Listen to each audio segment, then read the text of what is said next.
Well, it is very quiet here at the border at the moment. As you can see, not a single car behind me. That is a stark difference to last night when we saw queues of more than 50 cars making that last dash to get across the border before this hard closure came into place at midnight.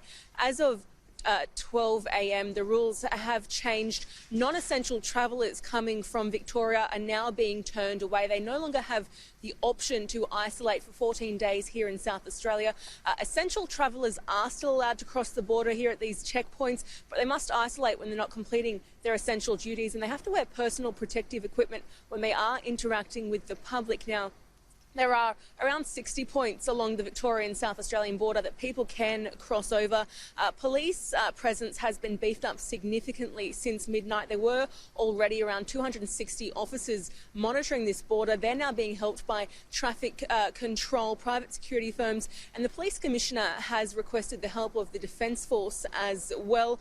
Some of those roads have been closed, physically blocked off with barricades. All other roads will have a checkpoint like the one you see behind me. Police checking identification and people's pre-approved exemptions to enter the state. As I mentioned last night, it was quite busy, people attempting to cross the border before midnight. I spoke to some of them, most of them waiting around 45 minutes to pass through this point. Interestingly, not many of them were South Australians returning to their home state. A lot of them were Victorians trying to cross over.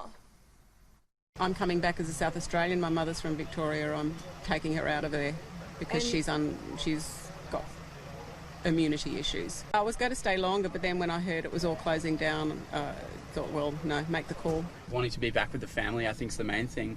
Are you concerned about the situation in Victoria? I think that it's something that everyone's worried about in this time, but you know, I'm sure in the coming weeks it'll get much better. Yeah. Now, we have had some clarification for border communities as well. They are allowed to cross over to complete their daily duties without isolating, but they can only travel up to 50 kilometres into South Australia. We also have an idea of when the border might open to New South Wales and ACT travellers. The Commissioner says he intends to open those borders on July 20. He just wants to see how many of those Victorian cases spread further north before he allows that to happen.